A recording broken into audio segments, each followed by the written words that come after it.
Is that we're my pain music? Not just bars, this is breath behind the walls. We ain't just doing time, we finding diamonds in it. You ever see gold in a garbage heap? Watch this. Yeah, boxed in 4 walls like a padded cell. Clocks broke, no tick, just the sound of hell. Name stripped, now he's just ink on a page, but behind those eyes was a caged up sage. Just a stare, but I saw that fire flick. Buried under numbers, beaten like a drumstick. World wrote him off like a glitch in the code, but I saw a diamond that still glowed bold. Look what I found in the trash today. Who would throw him away? Throw him away. Hidden treasures that the world dismayed. Buried talents rising out of decay.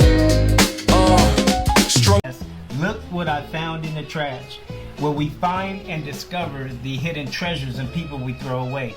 I am your host, Terry Brown. I am a father, husband, brother, and son. Published, author, and confined crusader. Confined because we are here on location at the state prison that is holding us against our will. However, we are making the best out of every situation behind these bars, within these cells, and on these yards. Today I have a great and important special guest. It is my brother, Flo, the man. Flo, how you doing today? Right on, my man. I appreciate that introduction. I'm excited to be here. I know what this means, not only to you, but to the community. So I'm anxious and ready to, chime in, my brother. All right, man. Okay, listen. Here, usually I am the one that is asking all the questions and just bringing it up. But let me just say this. Well, let's start by this. How was your day today? It's been an interesting day, man. There's a lot going on the inside, It's just kind of the nature of the beast. Found out that the facility's closing, so there's a lot of anxiety. There's a lot of uncertainty, so you can feel it. It's palpable. I think even with the facility closing, everybody's kind of on at ends. There's so much worry, so much fear. You just don't know what's going to happen. We live in a place of uncertainty. How do we deal with that? That's a great question, but I thought I was going to interview okay, that's brother. True. You just look at you just trying to hijack, go into move. So listen, this brother is very special. I know what he's doing for the community and how he represents for them, but I said somebody should represent for him.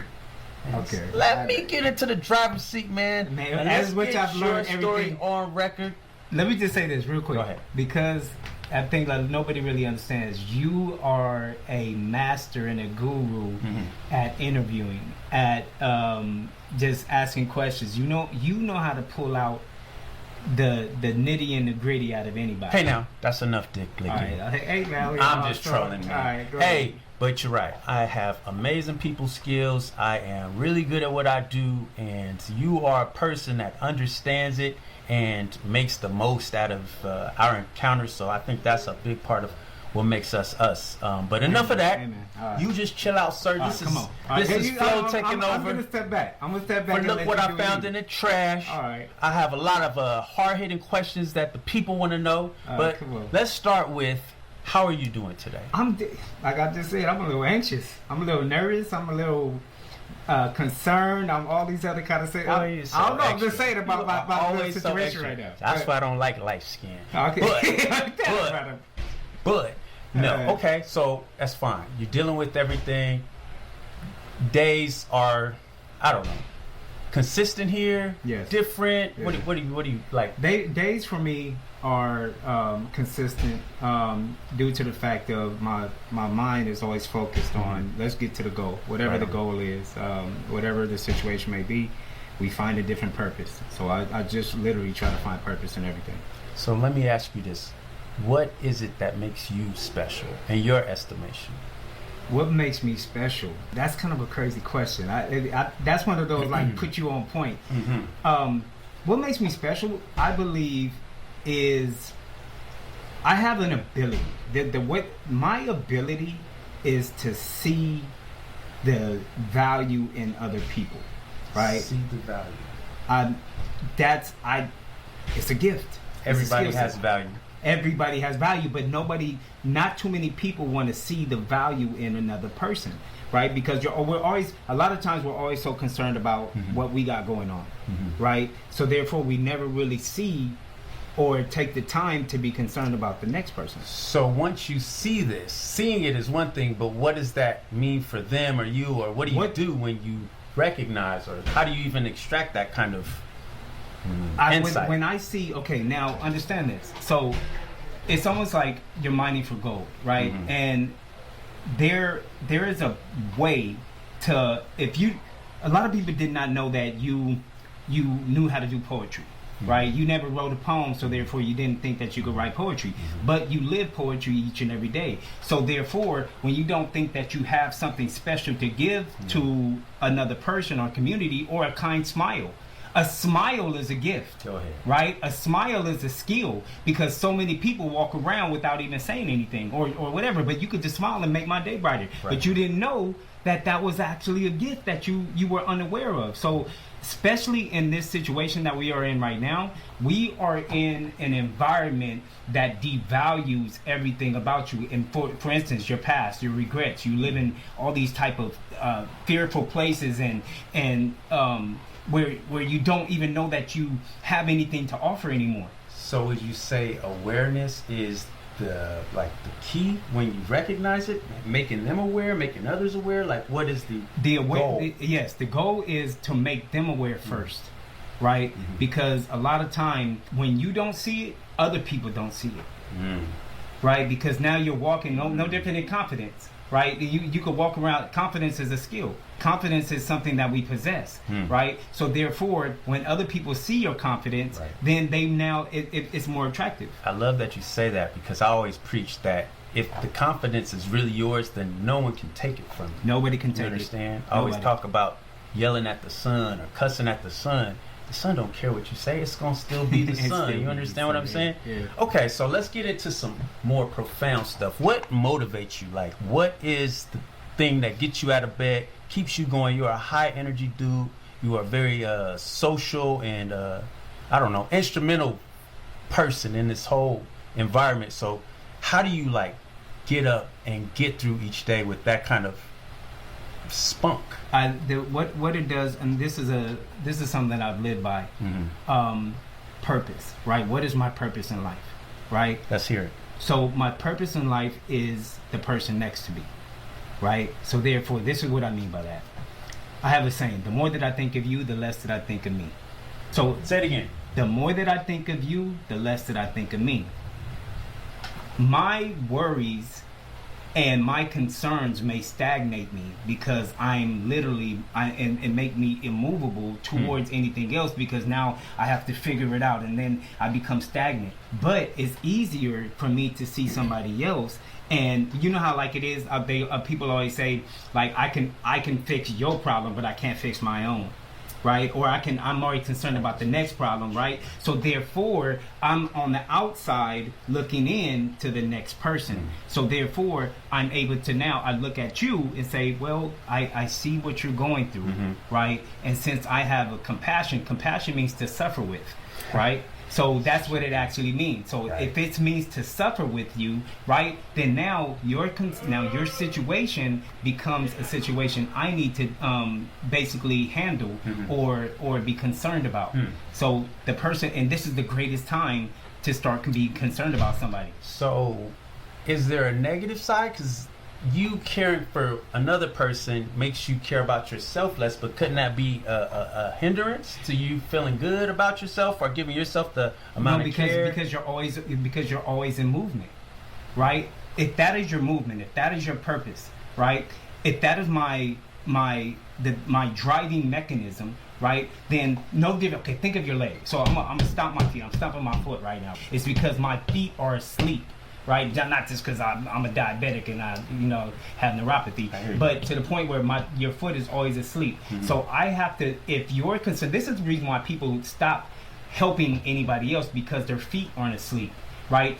Understand what I mean by that? If I felt your situation has to become so impactful to me, right, that it becomes a part of me.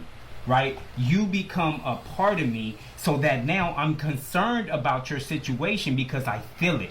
If somebody says they feel you, I feel you. No, you don't. How do you actually say you feel me, right? How do you say it?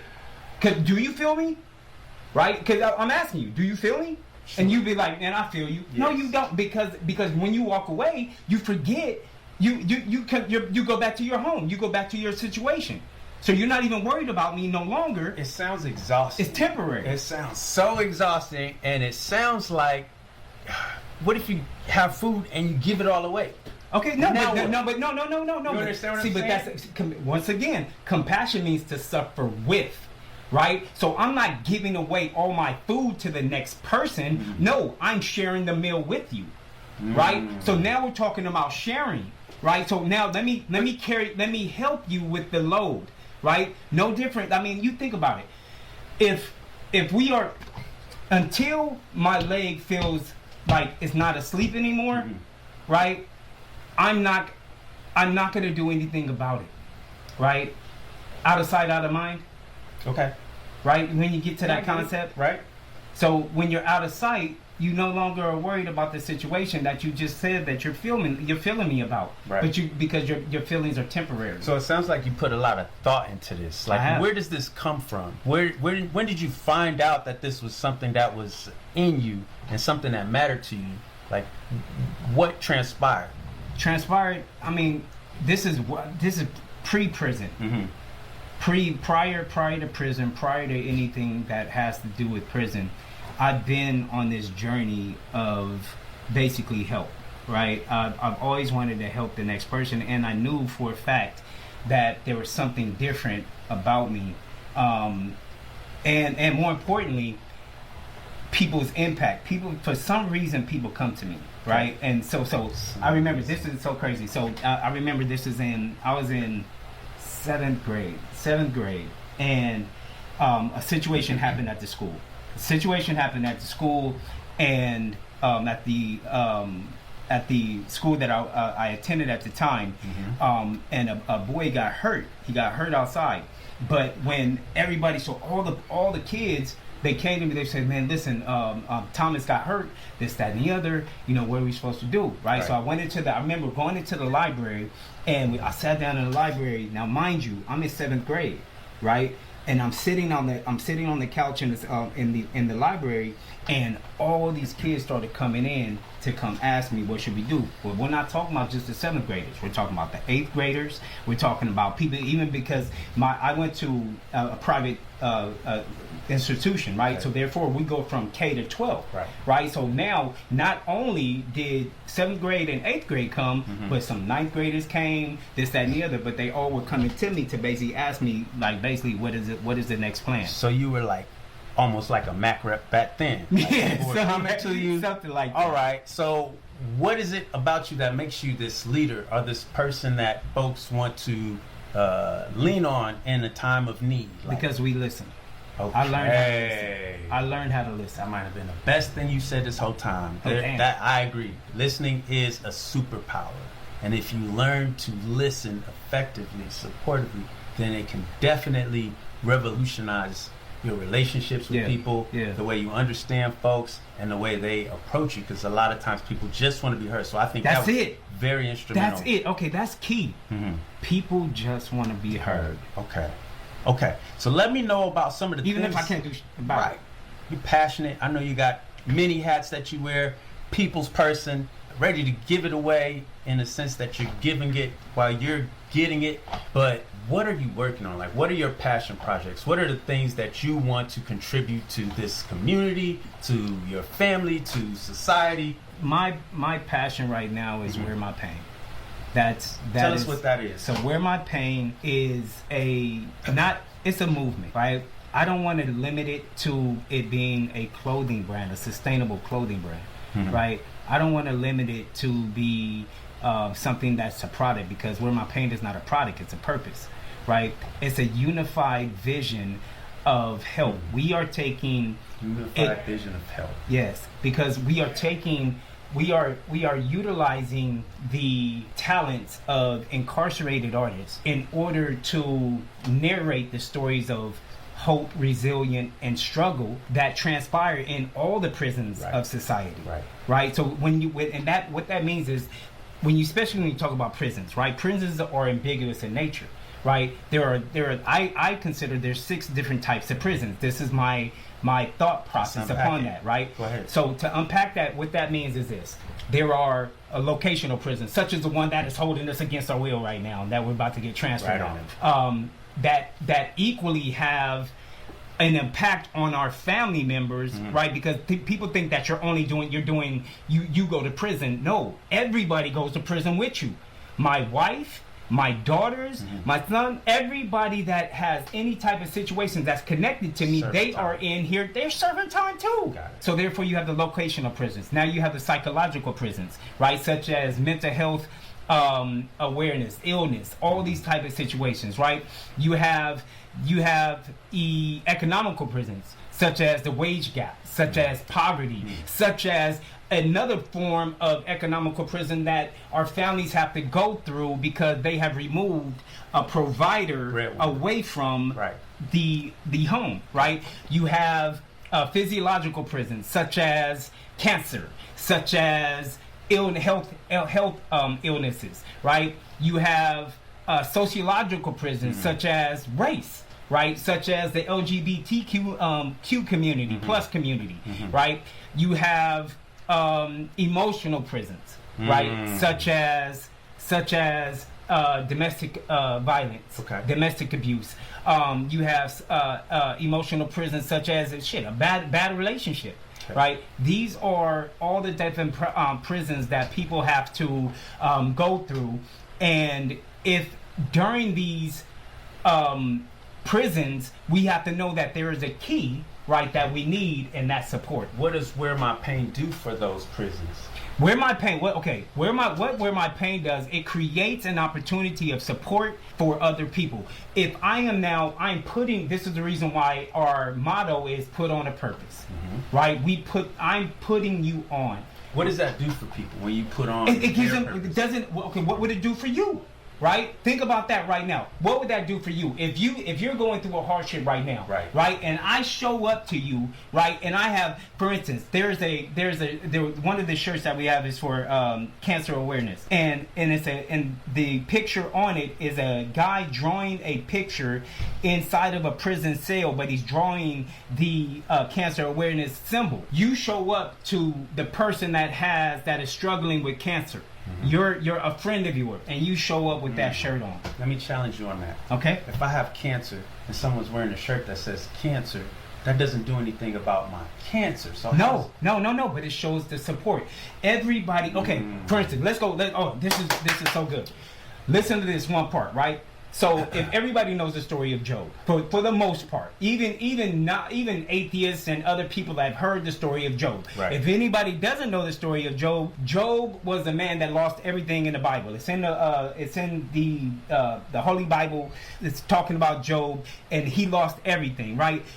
God challenged Satan to basically, or Satan challenged God that if you take everything away from Job, that he will lose everything, and he would denounce you and basically renounce you and not be a servant of yours any longer. God accepted the challenge, and he took it. Let Satan basically take everything from him. Right? Okay. Key point. After he took everything from him, his kids, his livestock, did this dude wrong. Right? Took everything, and as he was sitting down, his friends come to him. Right? And this is the key point of Where My Pain. His friends come to him, and Job is basically sitting on the side of the street. His friends come to him, and they see him, and what do? They put on sackcloth, right? They ripped their clothes, right? First thing they did, they ripped their clothes and put ashes on their head. And when they put the ashes on their head, they came and sat down with Job, and they didn't talk.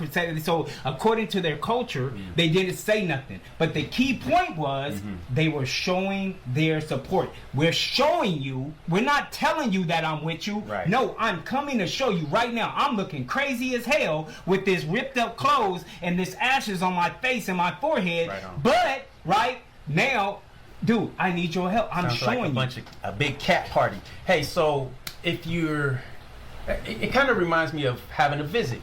Somebody saying that they want to come into this place to be with you, right? Yes, yes. That kind of solidarity makes a person feel like what? There's hope. Yes. That there's someone hope. cares, that someone knows I'm here, that somebody gives a hell about me.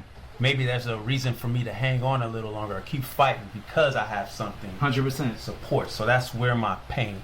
What do you want the message of Where My Pain to be? Like in big picture, say the brand blows up and it's everywhere. What's the big takeaway that you would want society to have for Where My Pain? That prisons, since prisons are ambiguous, right, to know that everybody is suffering in one, and that there is help, that there is help and unity, that there is help and support, showing people that there is a key. The key is support. The key is validation. Okay. Validate. All I need you to do is validate that what I'm going through. Sounds like the opposite of what society's going through right now. 100%. ICE raids and everything 100%. Else. That's beautiful. Those are all prisons. Right on. Right? Those are all prisons. Race, immigration, all the things, sending you out. You don't think those people are inside of a prison right now? I'm not even talking about the detention centers. I'm sure no, I'm talking about the people that are going through hell. Right. Traumatic experiences. Yes, trauma. Right. Dude, it's insane what actually is happening to these people. So inside of that trauma, if you have support, if you have recognition, if you have Where My Pain, what? If you have recognition and you have Where My Pain, then you begin to feel the confidence to move on just a little bit further.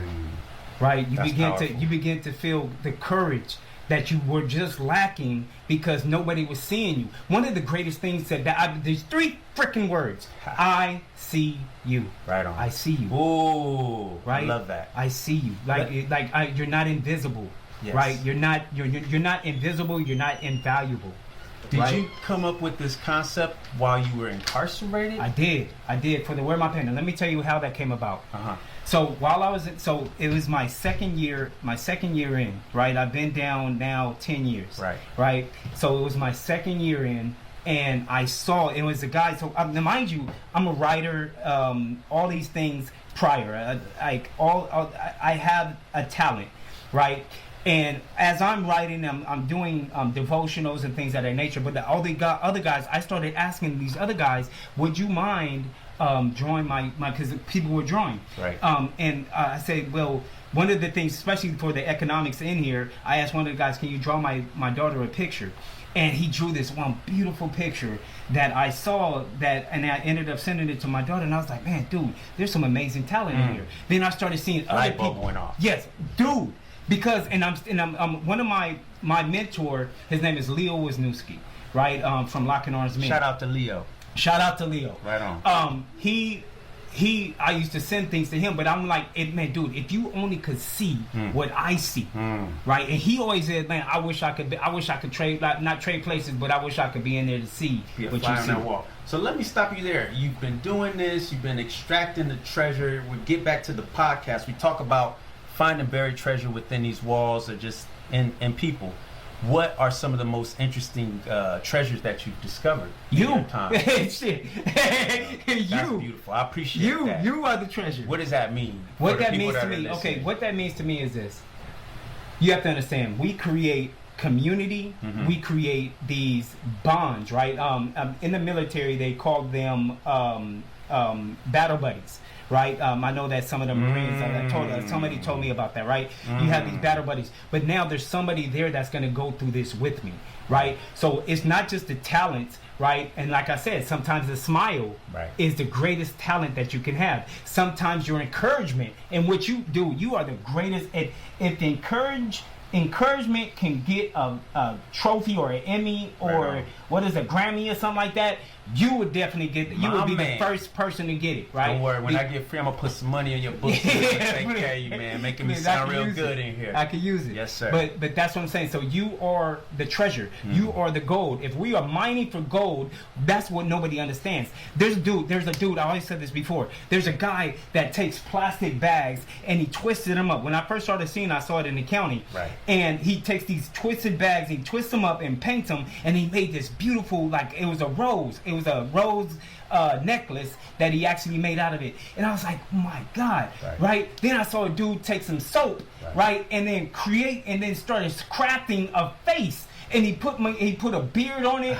He did it. And he made it kind of look like myself. Right. So I started saying, I'm like, dude, if anybody, man, you know how much it's crazy, right? Then more importantly, we kept going on, and then it takes us to the point of, dude, this. When I learned how much value actually comes from what comes in from in here, right? For instance, let's just say this: a shirt, a blue shirt. This we wear these blues. Right on. Right. It represents us. It represents our uniform. us. Yep. Right on. But this blue shirt costs about 10 cents to make. Okay. Right. Something like maybe 15 cents to make. Right. So if it costs 15 cents to make, then you have people that are in here, right, that are wearing these shirts, but the people outside, right, understand, if you take this same shirt that costs 15 cents that is inside of this walls, right, and you send it outside today, right, how much will it be if I send it outside today and they buy it on the outside? Right, so if they buy it on the outside and it's 15 cents in here, it'll cost $150. The people will pay $150 just to have this shirt outside. Because they value prison culture. Because what? Because of the enormous amount of actual. You think about it. Location. Don't go there. Yes, but Taylor Swift signs a guitar and the value shoots up. Yes. Stuff comes from within the prison walls. Because she's valuable to society. So is it the people that they've thrown away, or is it just the fact that it came from this stigmatized that's environment? what it is. That's what it is. Because that just lets you understand that there's a niche, there's a desire, there's a want, right? People don't, because nobody wants to come to this damn place, right? But they want to know what it's like. Why would you wear something? Why would you buy something? TV shows. 100%. Yes. Right? Why would you buy something from this place like that? Why would you support anything that's coming from here? But some people just wanted to put it on the wall, right? Just to say, man, that's prison. Well, they're not even really supporting the prison or the idea, but they just want a piece of what that prison represents. So you showing people's value and telling these stories is going to do what for the current state of affairs? Change the narrative. Change the narrative, right? From inmate to prisoner to from prisoner to purpose, to prisoner to father, right? Convict to got it. But it's more to the point of convict to courage. Like basically, when you look at it, it gives the person the value back. Restores their value, their humanity. It gives them back. When people see these shirts and they see these, especially for the guys, understand all of our artists get paid, right? So tell me about you have artists, artists that you have like contracted or people that you deal with to create the art for. Yes. So I basically what we do is we put out the fillers. Now one of the guys, his name is Noah's Ark, right? So Noah's Ark is doing 95 to life right now, right? And so he is the one that had his matter of fact, if you go to the website www.wheremypain.com, you will see one of the art pieces has Noah. It's a guy inside of a cell and he's handcuffed to the cell. Okay. Right. That represented the prison of being in a prison. You're already in a cell, but you're handcuffed to the cell. Okay. Right. Denoting psychic prisons. Go ahead. Psychic prison. No. So when you said within a cell of the cell, is that the incarcerated population being in other forms of prisons? Yes. But it's not, and that's what I love about it, because art is subjective, right? It is interpretive. We create the value. Yeah, we give it the value. 100%, right? That's everything in society, though. Yes, and even though Black, white, doesn't matter. Right. Doesn't matter. Good, bad, it's all subjective. Yes. Social constructs. Okay, let's stop there. Tell me about your educational journey and what that's done for you, the way you kind of see yourself in the world. My educational journey, since being incarcerated, at this moment, I've completed multiple associate degrees, and I have also graduated with my bachelor's from Pittsburgh College in organizational studies. You got a bachelor's? I have a bachelor's. In prison? Yeah, man. That's the thing. You do too. That's right. But the thing is that yes, and what that has done for us is because it's gave us the understanding that now not only with the credential, right, but it gives the evidence that we have what it actually takes, right, not only to return to society but to be a prominent member of society. Education. Tell me. Okay, all right, let's education for me in prison. Like I said, I have a couple of associate degrees right now. I also have a bachelor's in organizational studies from Pittsburgh College, which is one of the most prestigious colleges in America. Also, we have completed different groups and facilitated groups inside of this situation, right? But the one key part is education is the killer of stagnation, right? And that's fact, right? Say that again. Education is the killer of stagnation. Okay. If you to have economic and social mobility, right? What that does is says this: when you get your education, especially with a bachelor, especially with credentials next to your name, you have to now pay me this, right? This is key, right? So and I try to push this out to children, my children included, right? Listen, if you want to work a regular job, that's fine. I'm not saying that that's not okay, right? But if that's where you're trying to be in life and to continue to work for somebody, I would suggest get some education behind you in order to make sure that. But listen, you have to pay me this. If you hire me at this level, right? There's some standard issued economics that is going to go along with that. That's what society preaches, that there's value in having this degree, this shiny metal that can be put on your resume and possibly make you more money. But what I think is more important to me and maybe the listeners is what is the educational journey within Pittsburgh? Okay, within Pittsburgh, what did that's it do something for you? What Not it did so for much me, what what your it did, market value is, but okay, how you view yourself. What did you learn about yourself? I hear you. What I learned about myself was that I didn't know everything. Right? It gave me, go ahead. Does that mean you had a point in your life where you felt like you knew everything? I felt like I could make it. Right? I felt like no matter what, and I still do. I still feel like I can make it, and I'm still going to be able to, because I have a different type of mentality, right? But the differentest, the most differentest. But that's right. What it did for me is give me the opportunity to learn that. Wait a minute, there is more to this than I thought. For instance, the understanding of standard English, right? Right. That what I learned from literacy. Literacy, right? And how it can be used how it's weaponized against people, and not just people, but marginalized people, right? People that do not have the education, right, behind it to know that, wait a minute, I should probably question and challenge everything, right? Language doesn't dictate intelligence. No, it does not. But if you come to this land with a different language, you are viewed as less than. Because you don't speak the native tongue. Yes, right. Oh, and they can use it. Right. And I remember them talking about, I was in that class with you, stripping away people's language. Yes. And what do you think that does to those members of society when they feel like their language is taboo and this is the right language, this is the standard, this is how I'm going to make it? Now I'm not, because now you othered me. You othered me, right? So now that I'm other than means less than.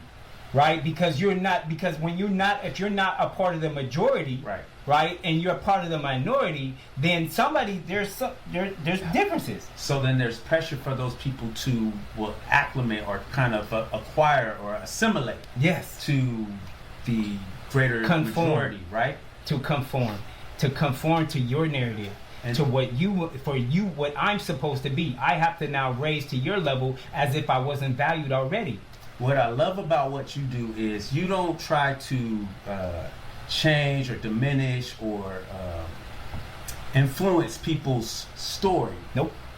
You tell them, you show them that they have value as they are. Right. As is. And I think that's probably one of the most important things that we can recognize on the inside is that we do have agency, that we do have power, that we do have value. And you are a person that embodies that. Because I see the way you move around this place and the way people respond to you and the influence that you have. And you're always working on something, but it's never for you. It's always for the greater good, for the greater majority, you know? Yeah, because it's an opportunity. Right. And opposition creates opportunity. Look at you, man. You always dropping these gems, man. It does, bro. Yeah. If you ain't got no opportunity, then you must not have no opposition. If you don't have no opportunity, then you're probably not using your eyes. You're probably not 100%. Okay, so let's do this, Mr. Brown. Yes. I'm gonna ask you a tough question. What is wrong with you? What are you challenging? What are you working on? You sound perfect. You're the people's person. You're giving everything away. You're making people's dreams come true, bringing visibility on the inside. But what do you struggle with? What are some of the things that maybe make your role in this whole thing difficult? Sometimes I want to please everybody, right? And I find that is it puts a big hardship on me because I can't stop until you're okay too, right? Or if for instance, and that's a weapon. People weaponize that against me, and I know that happens, right? Take advantage of your kindness. Yeah, 100%. Okay. Right, but I'm aware of it, right? And when I'm aware of it, and that's when I try not to shut down, and I never want to, turn the tables or nothing like that. But I just want to make sure that everybody's okay. So that puts me in. Sometimes it puts me in precarious situations. Right on. I can attest to that, and I have seen some of the precarious situations that you mentioned. But you are a wizard at finding a way to solve those problems. Okay, so tell me, and we're gonna end on this. Tell me what you want to see happen for the movement within the next 5 years. 5 years. 5 years. What do I want to see happen for the Wear My Pain movement in the next 5 years? What my vision for Wear My Pain at this very moment is to mirror, yet offer a little bit of difference, as there's a company called Homeboys Industries, right? My vision is to offer that same type of avenues, right? But more focused upon the families, right? Because my children is my child. Families? Right? All families? All families. It's the families of incarcerated people and the marginalized, and the people have suffered prison. Just think about system impacted. All the people that are system impacted. Right.